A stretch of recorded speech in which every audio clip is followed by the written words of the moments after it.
السلام عليكم ورحمة الله وبركاته. الحمد لله رب العالمين، والصلاة والسلام على سيد المرسلين نبينا محمد وعلى آله وصحبه أجمعين ما بعد. প্রিয় দর্শক শ্রোতা ভাই বোনেরা, আগেকার মতো আবারও আপনাদের সামনে উপস্থিত হয়েছি ফতোয়া আরকান ইসলামের আরেকটি পর্ব নিয়ে। এ পর্বে যা থাকছে সেটি হচ্ছে নেফাস সংক্রান্ত বিষয়। জনক ব্যক্তি শেখ মোহাম্মদ বিন সালেহ আল উথাইমিন রহমতুল্লাহ আলাইহিকে জিজ্ঞাসা করেছেন যে কোনো মহিলা যদি নিফাস থেকে পবিত্র হয়ে যায় 40 দিন পূর্ণ হওয়ার আগেই, তখন কি তার স্বামী তার সাথে সহবাস করতে পারবে? আর যদি 40 দিনের পরে আবার রক্ত বের হয়, মানে স্রাব আবার শুরু হয়ে যায়, তার বিধানও কি সেটা জানতে চেয়েছেন। তখন তার উত্তরে শেখ উত্তর দিয়েছেন এই বলে যে কোনো মহিলা যার সন্তান প্রসবোত্তর স্রাব হয়েছে, সে মহিলার সাথে তার স্বামী সহবাস করতে পারে না, মানে সন্তান প্রসবোত্তর স্রাবের সময় সহবাস নিষেধ। তবে যদি সে পবিত্র হয়ে যায় 40 দিনের ভিতরেই, তখন তাকে অবশ্যই পবিত্র হয়ে সালাত আদায় করতে হবে। কারণ সে যখন পবিত্র হয়ে যায়, গোসল করে সে সালাত আদায় করবে, তার সালাত পড়া তখন শুদ্ধ হবে এবং তার স্বামীর জন্যও তার সাথে সহবাস করা জায়েজ হবে। কারণ আল্লাহ জাল্লাহু ঋতুস্রাবের ক্ষেত্রে বলেছেন ويسألونك عن المحيض قل هو أذى فاعتزلوا النساء في المحيض ولا تقربوهن حتى يطهرن فإذا تطهرن فأتوهن من حيث أمركم الله। আল্লাহ জাল্লাহু সূরা বাকারার 222 নম্বর আয়াতের মধ্যে বলেন যে হে রাসূল, আপনাকে ঋতুস্রাব সম্পর্কে সাহাবায়ে কেরাম জিজ্ঞাসা করবেন, তখন আপনি বলবেন যে এটা নাপাক। তখন আরেকটি আদেশ আল্লাহ করতেছেন যে সেই সময়, সেই ঋতুস্রাব কালীন সময়ের মধ্যে তাদেরকে বলবেন যে তারা যেন স্ত্রীদের থেকে দূরে থাকে এবং তাদের সাথে সহবাস যেন না করে পবিত্র হওয়া পর্যন্ত। যখন তারা পবিত্র হয়ে যাবে, পরিপূর্ণ গোসল করে নেবে, তখন তাদের কাছে তারা যেতে পারে, মানে গমন করতে পারে, সহবাস করতে পারে, যেভাবে আল্লাহ জাল্লাহু আদেশ করেছেন সেভাবেই। সুতরাং এইখানে যতক্ষণ পর্যন্ত সেই স্রাব চলতে থাকবে, মানে রক্ত প্রবাহিত হতে থাকবে, তখন তার সাথে সহবাস করতে নিষেধ করা হয়েছে। কিন্তু পবিত্র হয়ে গেলে তখন আপনার সহবাস করা জায়েজ করা হয়েছে। তেমনিভাবে আপনার নামাজের ব্যাপারও একই। তারপরে যখন সহবাস চলবে তখন নামাজও পড়া চলবে এবং আপনার সে যতগুলো নিষিদ্ধ কাজ ছিল নেফাসের সময় সবগুলো সে করতে পারবে, তার মধ্যে সহবাস ইত্যাদি সবই আছে। তবে একটা কথা আছে যে ধৈর্য ধারণ করতে হবে, মানে হঠাৎ করে পবিত্র হয়ে যাবে না। একটু রক্ত বন্ধ হইলে যে দ্রুত পবিত্র হওয়ার চেষ্টা করবে সেটা নয়, একটু ধৈর্য ধারণ করবে, বিশেষ করে সহবাসের ক্ষেত্রে। কারণ এমন হতে পারে সহবাসের কারণে আবার নতুন করে রক্ত বের হতে পারে। এরকমও দেখা যায় অনেক সময় যে আপনার সন্তান প্রসবোত্তর স্রাব বন্ধ হয়ে গেছে, কিন্তু আবার যখন সহবাস করা হয়েছে তখন আবার দেখা গেছে নতুন করে রক্ত বের হয়েছে। এমন করবে না, বরং 40 দিন পর্যন্ত আপনার ধৈর্য ধারণ করবে সহবাস থেকে। এটা হচ্ছে শাইখের মত, যেন আবার দ্বিতীয়বার কি আপনার স্রাব শুরু না হয়ে যায়, কোনো সমস্যার সৃষ্টি না হয়। যখন মহিলা 40 দিন পরে, মানে পবিত্র হওয়ার পরে যদি আবার স্রাব দেখে, মানে কোনো মহিলার 40 দিন পার হয়ে গেছে আবার স্রাব দেখলো, তাহলে সেটা আপনার ঋতুস্রাব হিসেবে গণ্য হবে।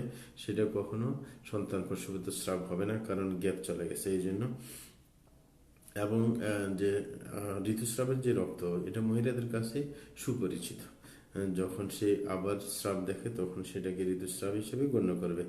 তবে যদি তার স্রাবটা চালু থাকে, তার সাথে একবারে বন্ধই হয় নাই, যে কোনো মহিলার স্রাব চলছে, মানে সন্তান প্রসবিত স্রাব হোক অথবা ঋতুস্রাব হোক, এটা যদি লাগাতার চলতেই থাকে তাহলে সেটাকে আপনার ইস্তেহাজা বলা হয়। সেটা রোগের কারণে হয়েছে, সেটা ধরতে হবে, এটা আছে নিয়ম।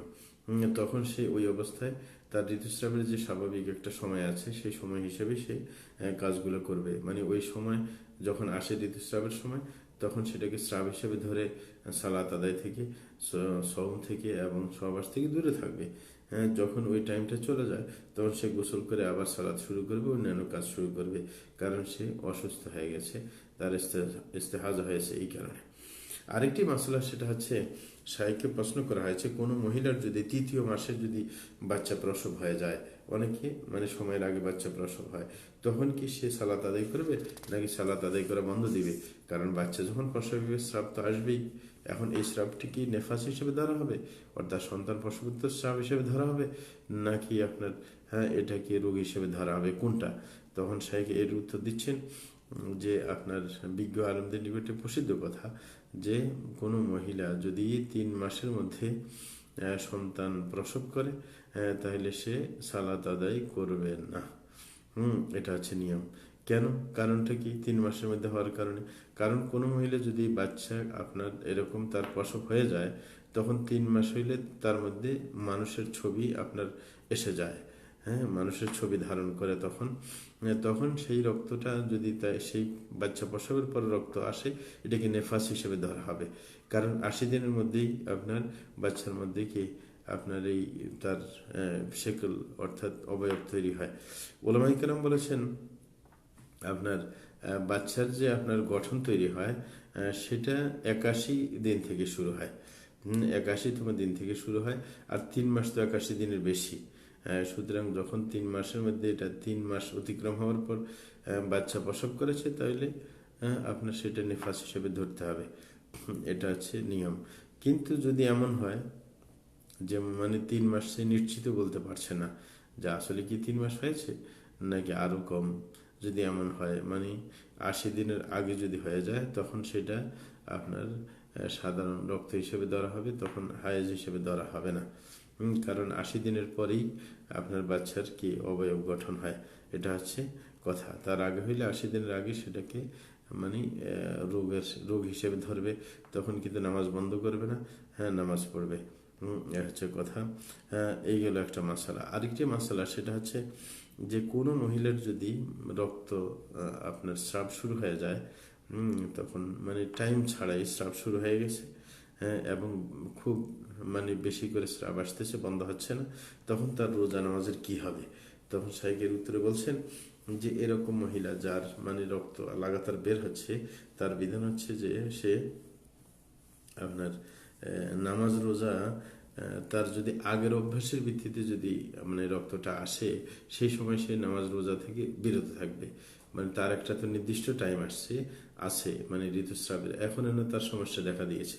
তার পূর্বে যে ঋতুস্রাব, এই অঘটন ঘটার আগে সেই ঋতুস্রাব অনুযায়ী আপনার যেই স্রাবটা চলতে থাকবে ওই টাইমের মধ্যে সেটাকে ঋতুস্রাব হিসেবে ধরতে হবে। প্রত্যেক মাসে যদি কারোর স্রাব চালু থাকে, যেমন সে প্রত্যেক মাসে তার যদি 6 দিন ঋতুস্রাব হওয়ার থাকে, নিয়ম থাকে, তাহলে 6 দিন সে রোজা নামাজ করবে না। তারপর 6 দিন শেষ হইলে সে গোসল করবে, সালাত আদায় করবে, সোম পালন করবে। এবং এই মহিলার নামাজের যে পদ্ধতি, কিভাবে সে সালাত আদায় করবে, কারণ তার রক্ত তো চলতেই আছে, সুতরাং তার নামাজের পদ্ধতি সম্পর্কে কথা তিনি বলছেন। সে কি করবে?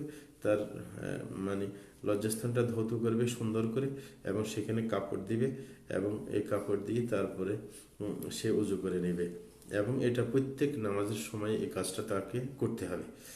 কিন্তু খেয়াল রাখবে, এই কাজটা কিন্তু করবে না, ওযু করবে না নামাজের টাইম ঢুকার আগে, এটা মনে রাখতে হবে। বরং নামাজের টাইম আসলেই তারপরে এই কাজটা সে করে তারপরে নামাজ আদায় করবে। এরকমভাবে সে যদি আপনার কোনো নফল নামাজ পড়তে চায় ফরজ নামাজের সময় ছাড়া, তাহলে এরকমভাবে যখন পড়ার ইচ্ছা হয় তখন এইভাবে সে করে ওযু করে সালাত আদায় করবে। এমত অবস্থায় যদি তার কষ্ট হয়, মানে বারবার এরকম করতে, প্রত্যেক নামাজের সময় এরকম করতে কষ্ট হইলে তাকে আরেকটা সুযোগ দেওয়া হয়েছে শরীয়তে, সেটা হচ্ছে যে জোহর আসর একসাথে পড়বে সে, অথবা এরকমভাবে মাগরিব এশাও একসাথে পড়বে।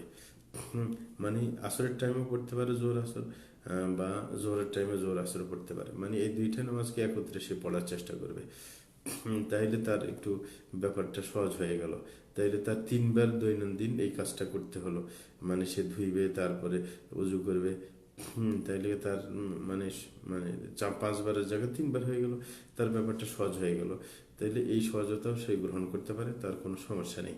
এইভাবে যারা আপনার ঋতুবতী মহিলার তাদের আপনার সালাত আদায়ের পদ্ধতি, বিশেষ করে যখন তাদের কি হয় রোগ হয়ে যায়, তাদের জন্য এই পদ্ধতিটা অবশ্যই জানার বিষয়। আল্লাহ জাল্লা শান আমাদেরকে সঠিকটা মানার তৌফিক দান করুন, জেনে শুনে। ওয়া সাল্লাল্লাহু আলা নবিয়িনা মুহাম্মদ ওয়া আলা আলিহি ওয়া সাহবিহি আজমাইন।